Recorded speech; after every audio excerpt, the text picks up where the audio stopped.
último cortometraje Algo en el Jardín, seleccionado en importantes festivales de cine internacionales, marcado por la experimentación de técnicas análogas con nuevos y propios lenguajes visuales que abrirán nuevas posibilidades de realización para la animación.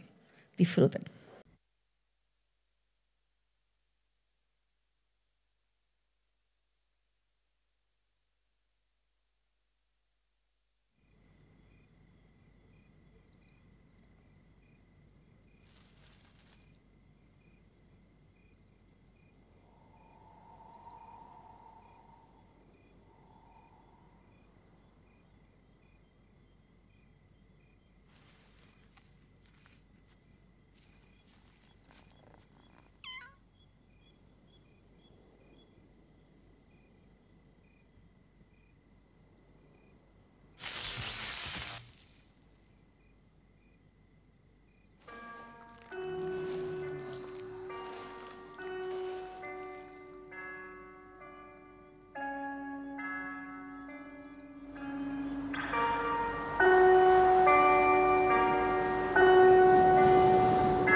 que quiero hablar ahora es mostrarles el proceso de cómo surge este corto, cómo fue armándose también la estética, como el arte y la visualidad del cortometraje.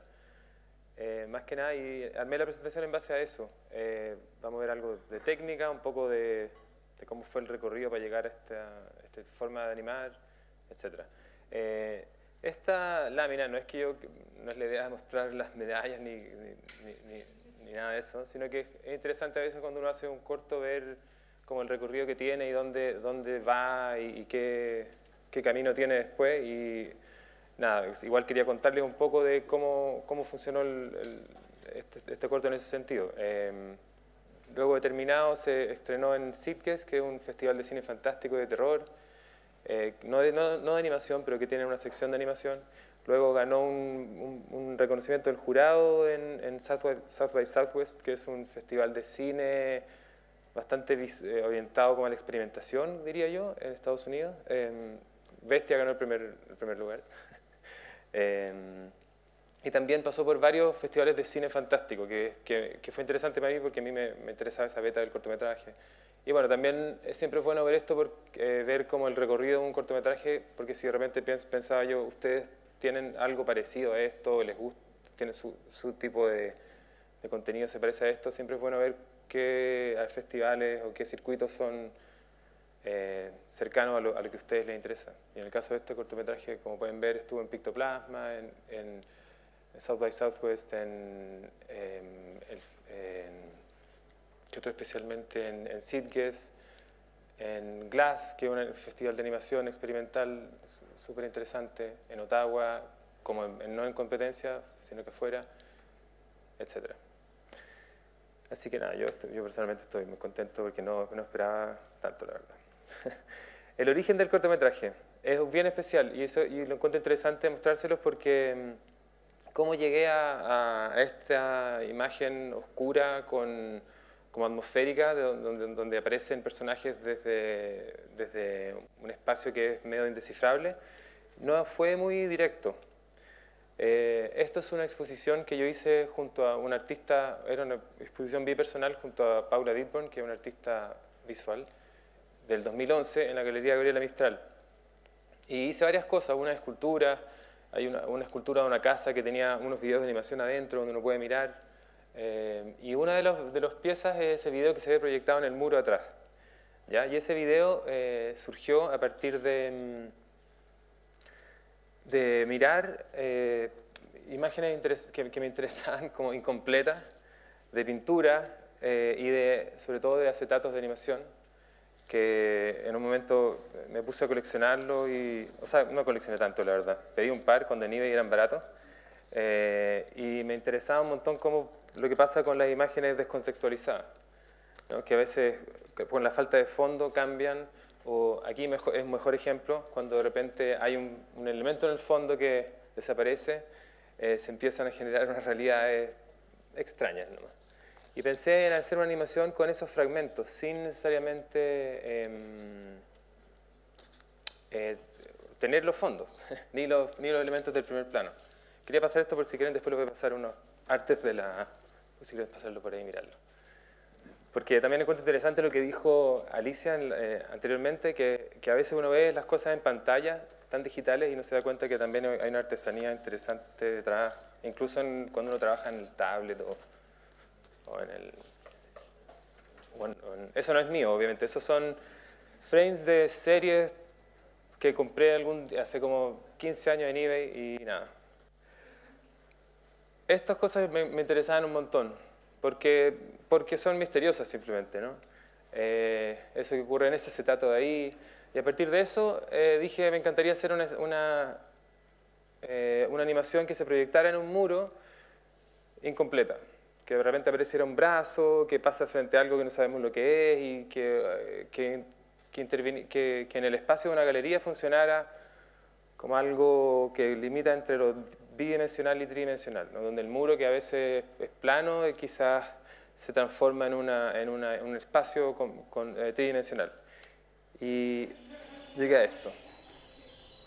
Esto es una proyección que se hizo después en otro lugar, no en la galería que vieron, pero que aún así un poco la idea.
Ese es el nombre de la galería, que era una galería muy chica que duró unos años durante esa época.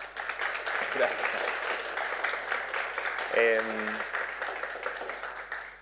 Bueno, lo que me interesaba en ese momento era esa idea de hacer que la sala creciera como más allá de los muros y pudiera uno de repente encontrarse con imágenes que se proyectaban en distintos lugares del lugar y empezar a conectar una historia, algún tipo de narración muy ambiguo a partir de estos personajes que caminaban o aparecían de los muros. Teniendo ese video, bueno, ese video cuando uno no lo ve en el muro, se ve como un fondo negro, porque en el fondo para que el proyector en el muro no generara el marco del proyector que uno ve normalmente cuando lo tira contra un muro blanco, tenía que ser fondo negro. Entonces en mi computador esos videos se veían de esta forma o como el cortometraje que ustedes recién vieron.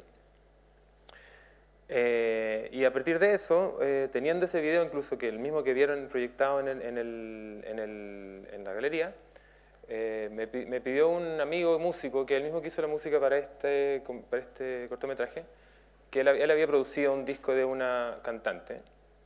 Este es un amigo que es gringo, que yo lo conocí porque una vez le ofrecí hacerle un video a su banda, que se llama Deerhoof, no sé si alguien la conoce, es bien alternativa. Y quizás ya tuvo su momento hace unos años, pero siguen activos, en todo caso son muy buenos. Bueno, él es el guitarrista de esa banda y produce también en su casa, ¿no?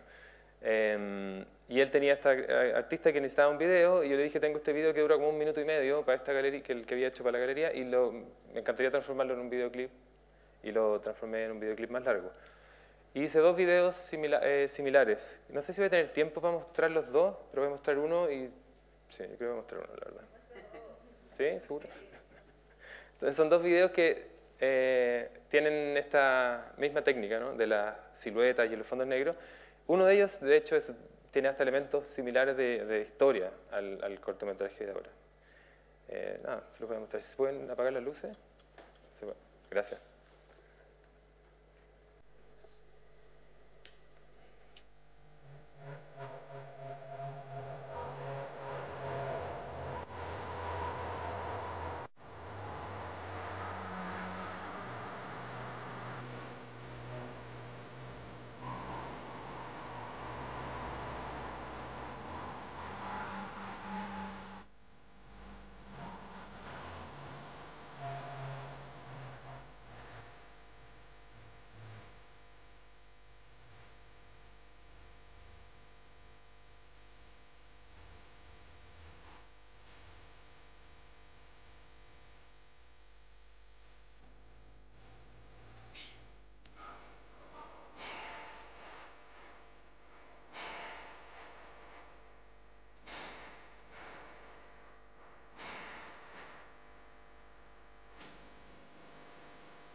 Voy a seguir con el otro.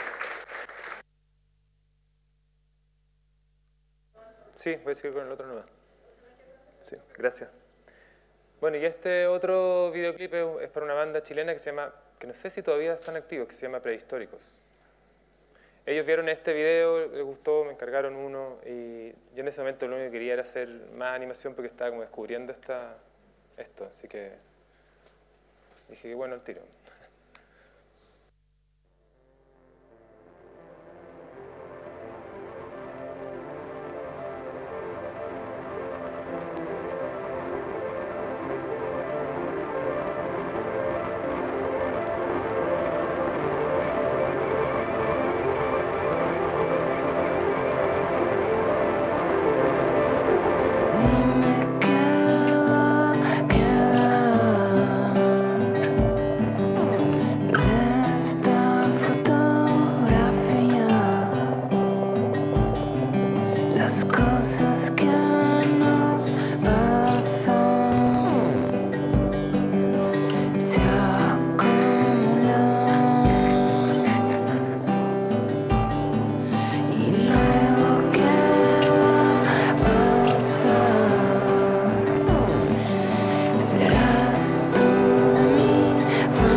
Bueno, esos dos videoclips, los envié a festivales, les fue bien, quedaron como son entre medio, o sea, tienen algo de narración y son parecidos a un corto quizás.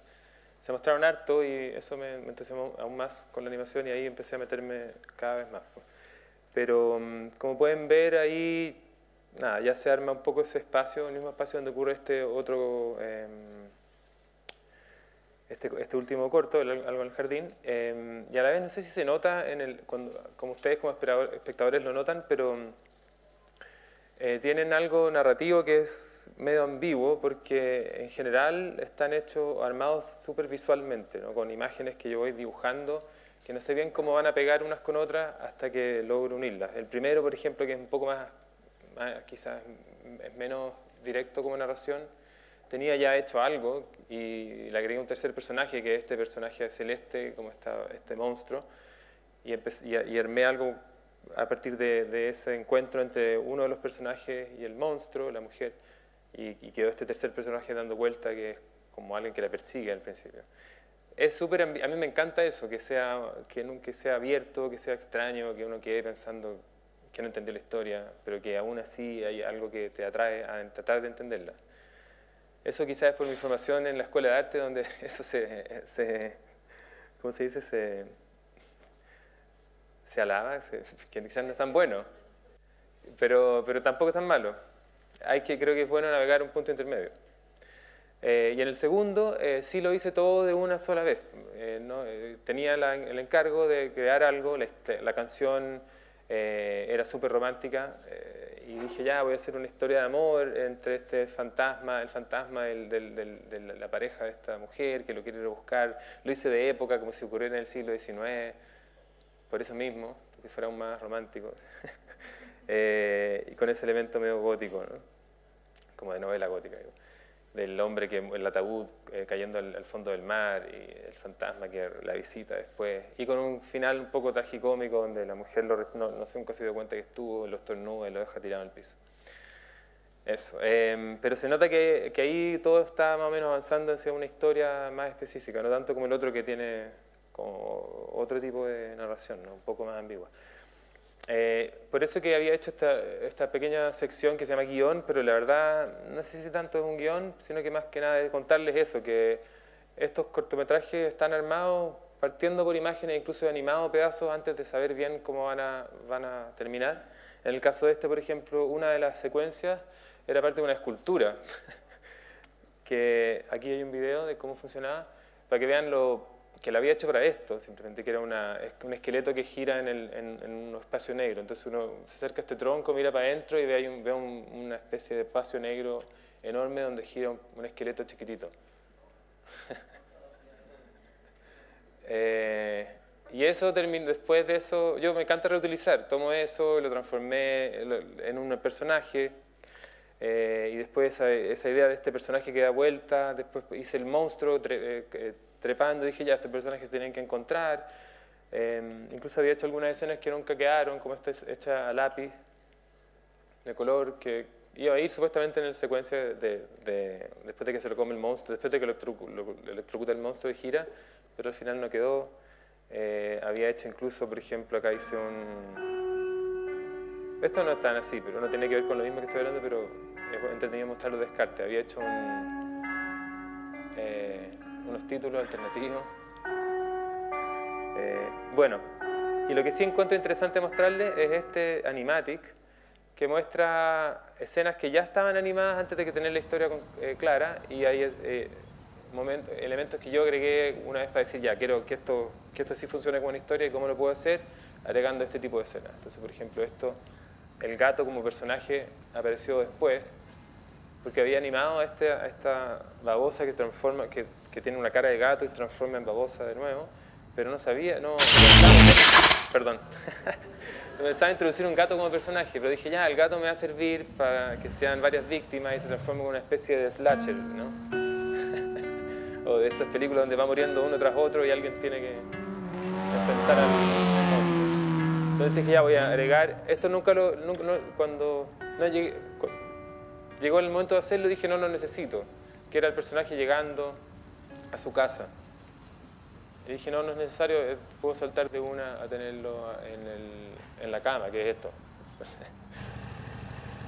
¿Ya? Eso también lo agregué, y ahora van a ver que algunas escenas que ya estaban terminadas, que fueron las escenas que, sin saber dónde iba a terminar la historia, las hice completas, porque sí nomás, como la del señor.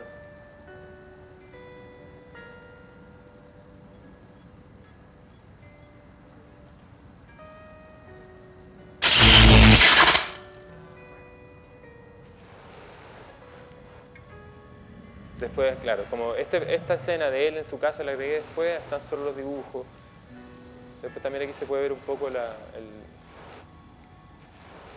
animación en bruto.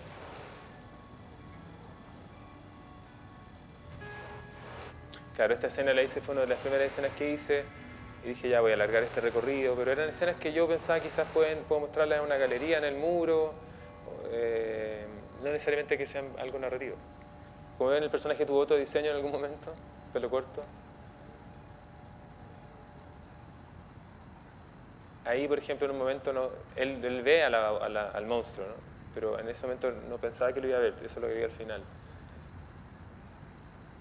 Y ese gato era azul en un momento, cuando introduje al gato y le metí otro color, tuve que cambiar esa escena para que uno hiciera el link de que este personaje en el fondo, a quien se come, tiene la capacidad de transformarse en la persona que se come, ¿no? O el objeto que se come. Esta fue una de las primeras escenas que hice, el rastreo ese, y ahí está mucho más corto de lo que termino haciendo. Y esta también fue una de las primeras que hice.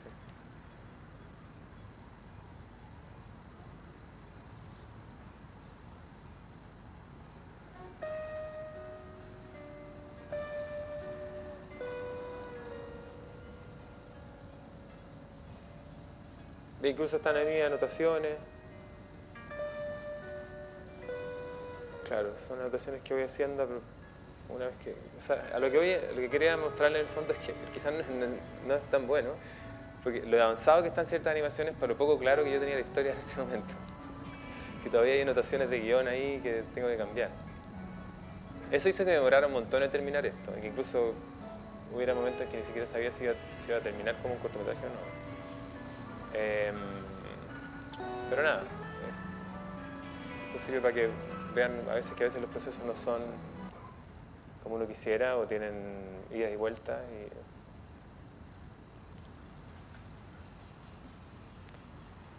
Y esta también fue una de las primeras que hice.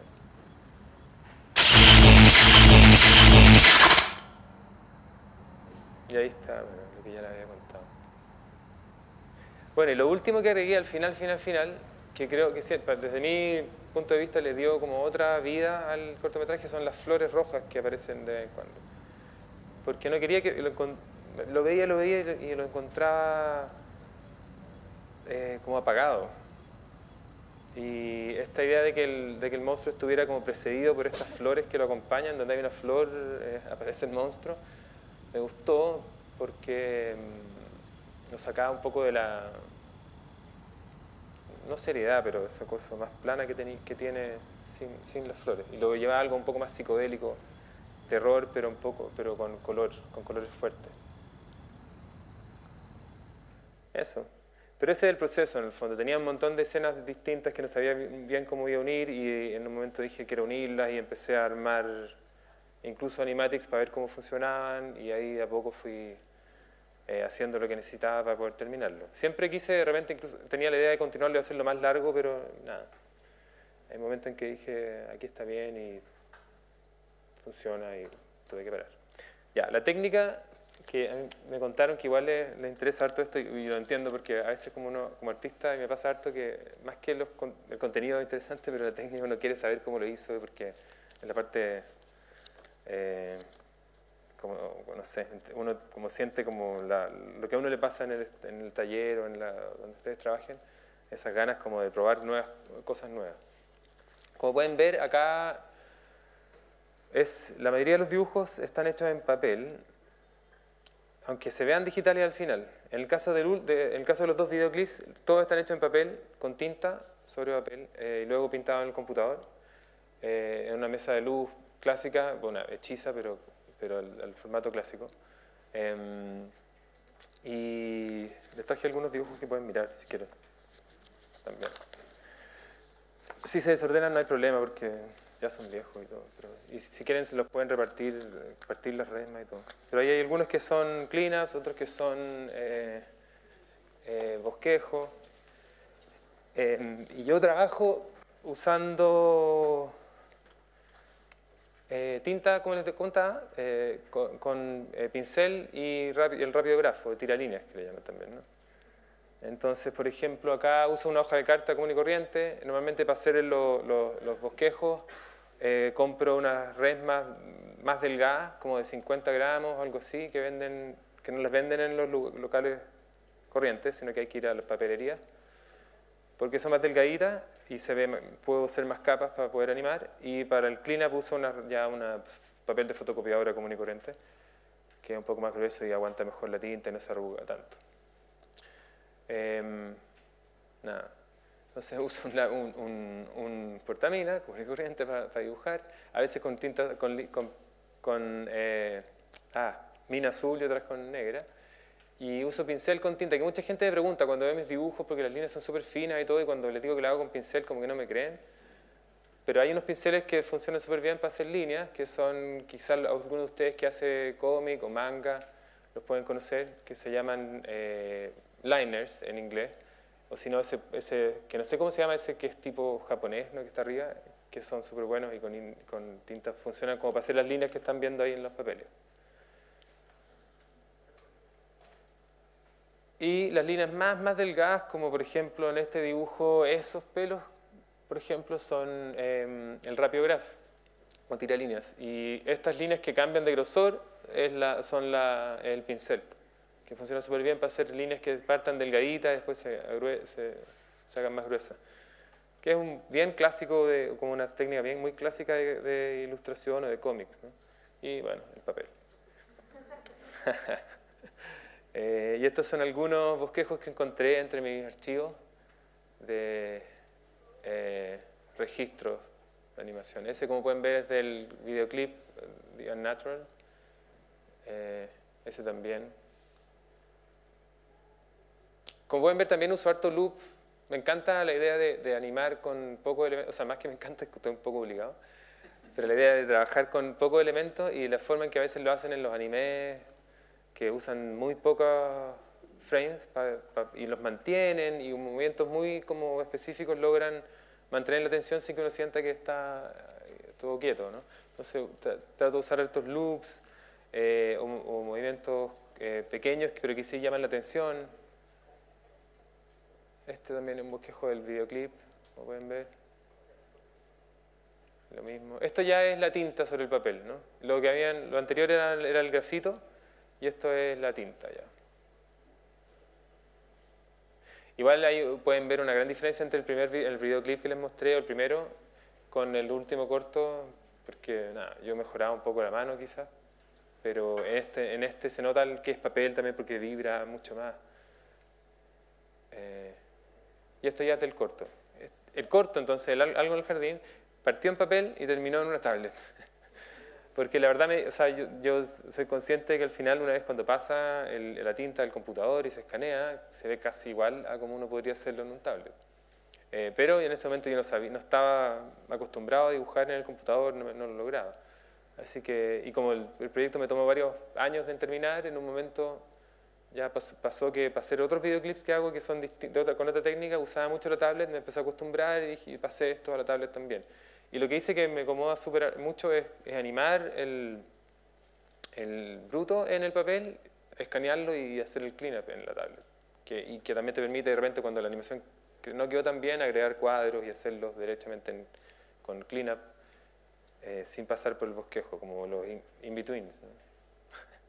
Yo no me manejo para nada, o sea, aparte de esos pequeños conceptos, hay muchos conceptos de animación que no conozco porque no fui a una escuela de animación y no conozco muy bien los términos de como la industria. Pero, así que nada. Esto es también la versión en lápiz, esto es la versión en tinta. Creo que este no está entre los papeles de ahí. Nuevamente una versión en lápiz. ¿Por qué se ve así?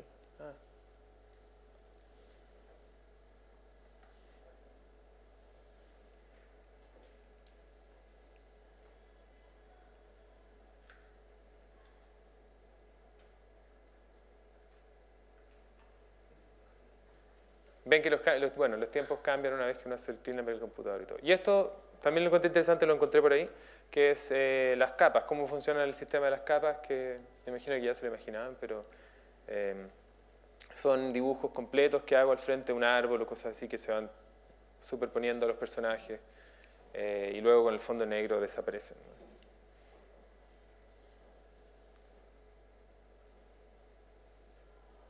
Ya, y esto es la tablet, obviamente, solo para... Y estos son hechos en el computador. Que al final, si uno usa la herramienta de la misma forma, quedan bastante parecidos. Ese sería el bosquejo. Y esta es la versión pasada en limpio.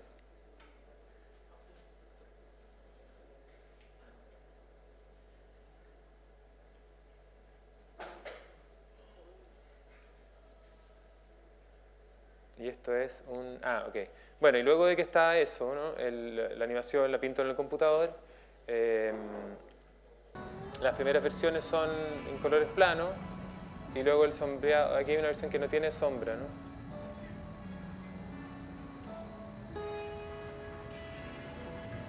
Sí, eso, bueno. Y este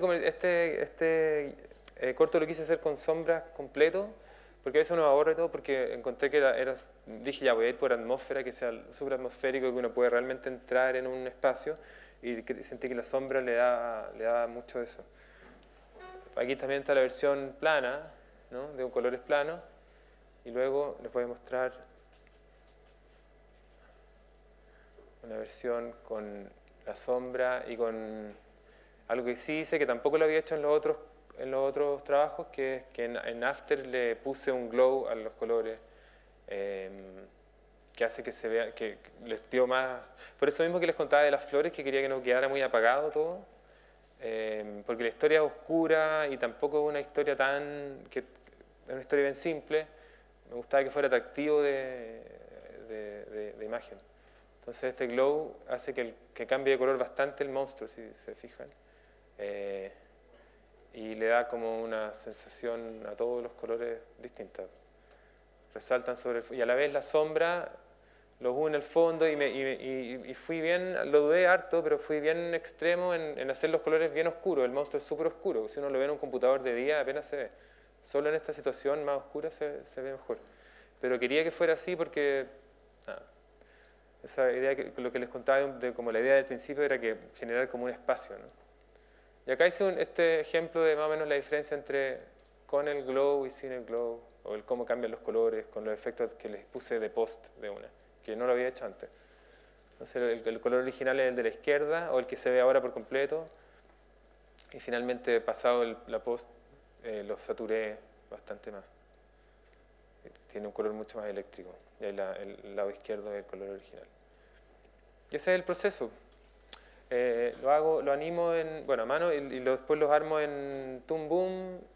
Bueno, al igual que pasar de mano a digital, este partió en Toon Boom, terminó en TV Paint y uní todo de una. En un momento también probé uno que se llamaba OpenToons, que no me funcionó, y alguna escena, incluso creo que una escena la hice ahí, pero lo dejé porque lo encontré muy difícil de usar.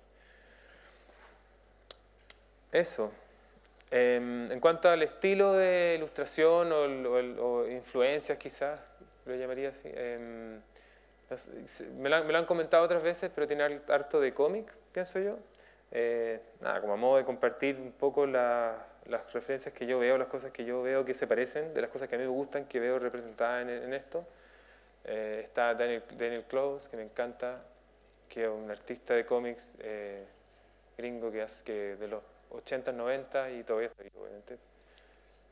Pero si ven, él hace hartas citas a un estilo de dibujar de los años 50, pero reversionado.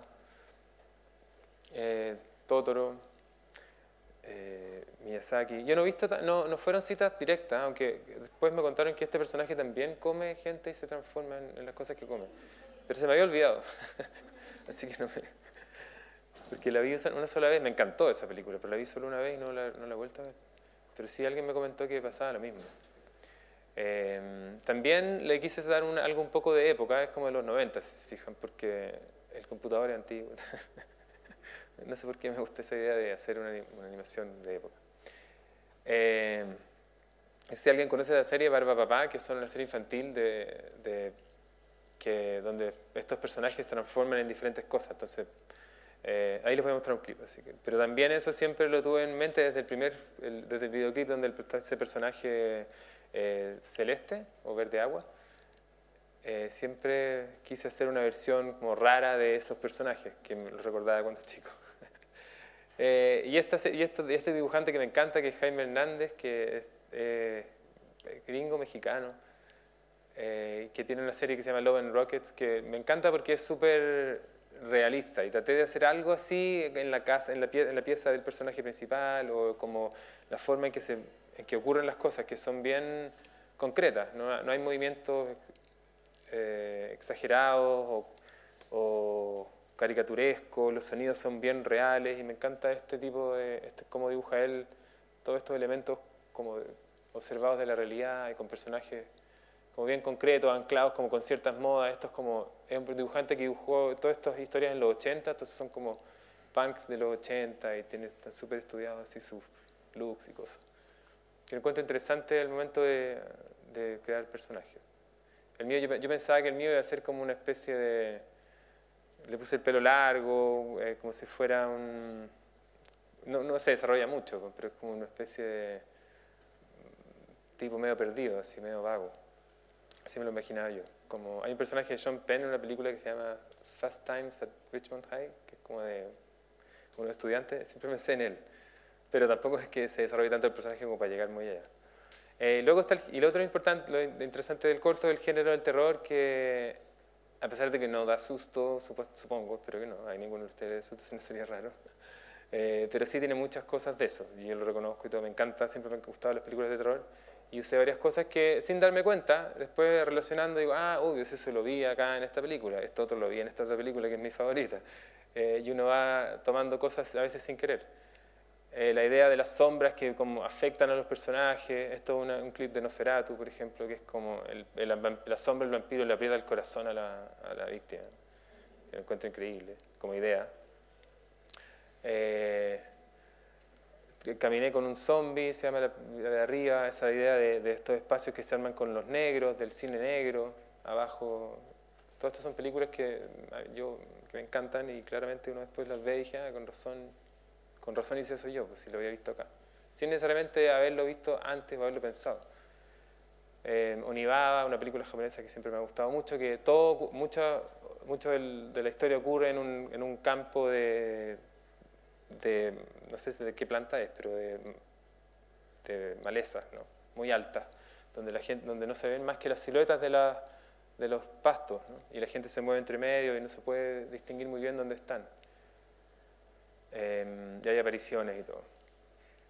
Y estas sombras también, la idea de contar con una sombra, o de cómo... Esta escena es igual a la del corto, ¿no? Cuando el personaje se pone encima, por sobre el monstruo. No la recordaba para nada, pero esa es una de mis películas favoritas, La noche del cazador. Y esto también de la misma película. Y la encontré ayer buscando imágenes, y me apareció este GIF y dije, mira, igual.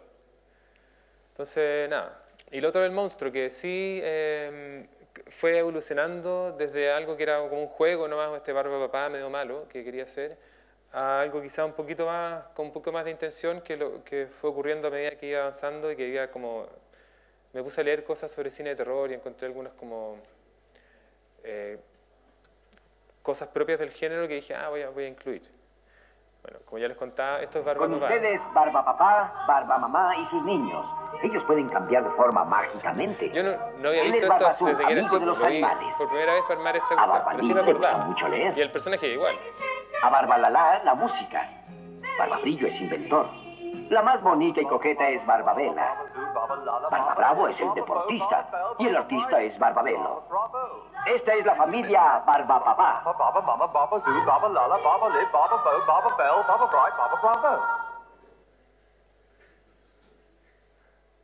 Claro, y ahí aparecen, esa es un poco la relación que yo hago entre ese personaje. Que sí, una vez que quise hacer algo así, lo llevé un poco más allá y pensé en la idea de que cambiara porque la versión del primer videoclip es más simpática, ¿no? Cambia como de forma, es medio flexible, pero ya la versión del corto es un poco más grotesca, ¿no? Y luego lo que me interesó es la posibilidad de que se reconocieran los personajes en el monstruo, que es como un cliché de las películas, no un cliché, sino que un elemento propio de casi todas las historias de terror, donde en un momento el personaje que es el bueno, que está luchando contra este ser maligno, se reconoce un poco en eso, ¿no? Y dije, me encanta esa idea, y sería bacán que hubiera una especie de premonición de eso, y es lo que gatilla el final del corto, que él ve su propia cara en este monstruo, y después, un poco después nomás, no alcanza a escapar y termina siendo tragado. Y lo otro que me interesaba es como la personalidad del monstruo, que fuera, porque al final siempre hay como unas pequeñas risas cuando estornuda el monstruo al final, porque es un estornudo como de guagua, que saqué de un archivo por ahí. Porque me gustaba que el monstruo fuera a veces que cayera bien, que fuera como simpático. Y en eso me recuerda siempre a Totoro, que no es un monstruo, pero que tiene esta cosa gigantesca y a veces que asusta a estos niños, pero que a la vez es tierno. El mismo personaje del viaje de Chihiro.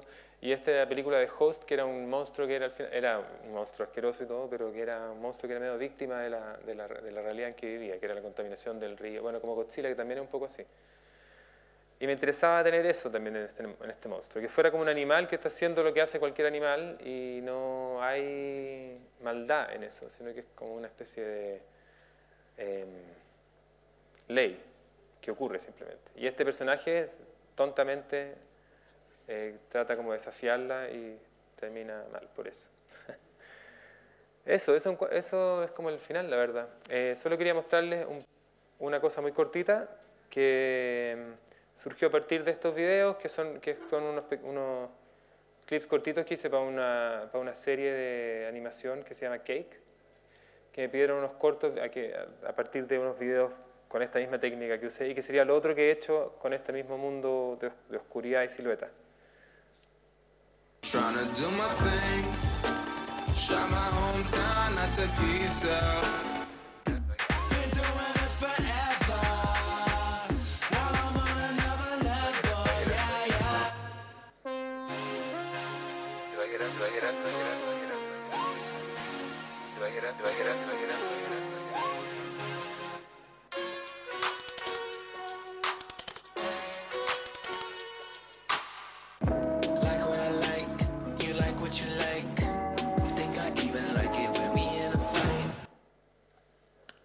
Listo.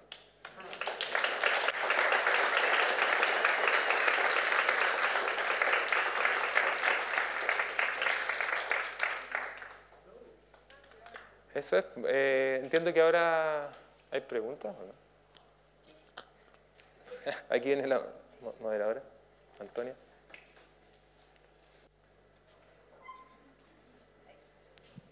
Aló, ahí sí. Oye, muchas gracias. Gracias a ustedes. Gracias muy por completa. No sé si alguno quiere hacerle alguna pregunta a Marcos, aprovechando que está aquí, aprovechando que nos está mostrando su trabajo, de su proceso, o no sé, de repente... ¿No? ¿Nadie? Qué tímidos. Ahí hay una. Ahí hay una, ya, bacán. Bueno.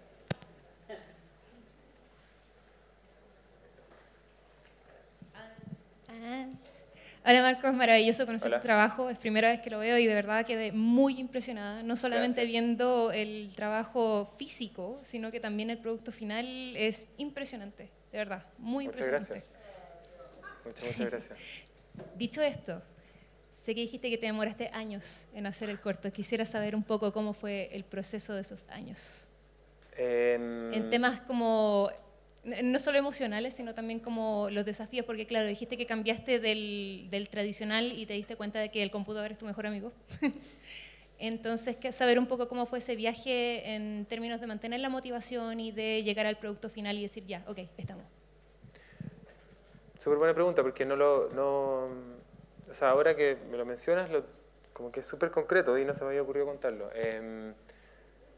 Pasaron como los primeros dibujos que tengo de esto, las primeras secuencias son como el 2018. Y pasaron varios años en que avancé muy lento hasta que llegó la pandemia, que para muchos artistas yo creo que igual fue una bendición de alguna forma, en el sentido de que uno se despeja de muchas cosas y está obligado no obligado, pero motivado quizás a terminar cosas que tenía botadas. Y el 2020 Y claro, final del 2020 no, perdón, estamos en 2022, 2020. Y en 2020 dije, ya, aquí voy a terminar esta cuestión. Y lo terminé, pero partió el 2018 con pequeños pedazos. Después se sumaron otros durante el 2019-2020, o sea, el 2019 y el 2000, pero poquito. Hasta que el 2020 hice Animatic y me senté y había terminado recién un videoclip que me había tomado un buen rato y todavía seguía la cosa muy lenta. Y dije, ya, ahora esto va a ser lo siguiente. Ese fue el proceso, o sea, fue muy lento, muy vago de un principio hasta que dije, ya, esto me gusta, tengo que terminarlo, y tomé la decisión y me senté a trabajar de verdad. Pero eso, así fue.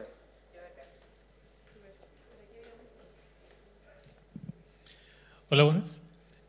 Primero, muchas gracias por la presentación, muy interesante ver todo el proceso, ver todos los trabajos, como esta técnica. Me parece muy interesante como el origen de la idea, como de esto, como de los cells, a mí me parece como, no sé, como que me dio como un chispazo como de ver como este origen en este lugar, como que yo todo el tiempo conozco lo que es un cell, pero no se me ocurrió como utilizar eso como el producto final. Pero mi pregunta es, en general, ¿cómo se acercó como al tema de la animación? Porque veo que es como que parte esto como casi como en un museo, como en una parte como más alejada del proceso. Y no solo eso, sino de que es animación tradicional. Como incluso nosotros que como que estamos en una escuela de animación, igual para nosotros es como un concepto más como lejano, no necesariamente algo como pasado de moda o algo entre comillas, pero como que saltar a la animación tradicional para alguien que tiene como una crianza más digital es como difícil, como ver cómo está quedando, cómo es el timing, como que nosotros le tenemos que sacar fotos a esa clase de cosas para ver cómo queda. Y también de que tenía un muy buen... como tenía una mesa de luz, cómo llegó como a todo ese proceso, a estar como dedicado a la animación tradicional. Yo siempre me ha gustado la animación desde chico y hacía siempre, o sea, hice stop motion cuando era adolescente, cuando entré a la escuela de arte hice algunas entregas de dibujo con animación, ¿no? Dibujo donde te pedían dibujos nomás, y en vez de hacer una serie de dibujos hice un video de animación una vez. Entonces siempre me interesó. Después saliendo de la escuela con un amigo que también le interesaba, que ahora trabaja en animación, tiene un estudio de animación que se llama Fluor, que se llama Rodrigo Sorel. Dijimos, hagamos un corto de animación y aprendimos un poco más de cómo hacerlo más. Entonces siempre me interesó ese tema, pero era distinto a la escuela de arte, sobre todo porque uno pensaría en la escuela de arte, incluso más aún te alejarían de la animación, más que la animación tradicional, te alejarían de la animación que yo puse en la galería, que es como, es peor incluso porque es como animación industrial un poco, ¿cierto? Y claro, entonces, al momento de, bueno, pasó eso, después estudié cine yo, y quería hacer cortos, hice un par de cortos con personas, con actores digo, con humanos vivos. Y cuando salí, esta amiga Paula, con la que expuse en la Galería Gabriela Mistral, me invitó, y yo no había hecho mucho arte en mucho tiempo, pero postulamos con una idea, quedamos, es una súper buena galería, entonces me entusiasmé un montón, y ahí dije, ya, no sé por qué, a ver, ¿por qué la animación surgió ahí? ¿En qué estaba en ese momento? No recuerdo muy bien, pero estaba con esta idea veniendo de narrar, ¿no? Y quise meter en la galería la animación menos esperada. Y dije, son como personajes, ¿cachai? Que se han hecho al modo como uno hace en Los Simpsons, ¿no? Como línea, color plano, puesto en una galería. Dije, lo más raro que quizás yo podría ver, porque podría ver una animación hecha a mano en tinta sobre papel, o hecha en los muros, o carboncillo, o papeles picados, que todas técnicas que son increíbles. O sea, que yo de hecho me encantaría hacer algo más manual eventualmente, pero dije, para la galería quizás es bueno ver como unos cartoons, ¿cachai? Por eso tomé ese mundo. Me recordaba, esto ya, bueno, pero no tiene nada que ver, pero lo que sí me recordaba que había como un género de monos animados que en mi casa habían unos cassettes como de monos, de dibujos animados bíblicos, que eran horribles. No sé si a alguien le suena algo así, pero eran como personajes de la Biblia, animados feos. Y dije, algo así quería hacer. Como dije, esto va a ser asqueroso, si no lo veo en una galería va a ser horrible. Y como por chocar y por huevear, perdón, no importa. Dije, ya, eso va a ser raro, por lo menos me encanta partir por un punto, o sea, tener un punto de partida como medio contradictorio, siempre lo encuentro interesante. Al final no quedaron así porque uno se engolosina y al menos yo, y igual te gusta hacer cosas que se vean bien y que sean bonitas y que sean atractivas, y etc. Pero ese fue un poco el punto de partida de por qué ese tipo de animación. Eso, creo que pero esa era toda tu pregunta, habían como 2 betas, pero creo que... también pregunté como por pero creo que lo contestó como el equipo. El CTO, sí. Sí, bueno, y cuando yo estaba en la escuela de arte, tomé un curso un optativo de animación en la escuela de diseño, que duraba un semestre, que molesté para que me dejaran entrar porque como no era permitido, pero me gustaba tanto que lo tomé.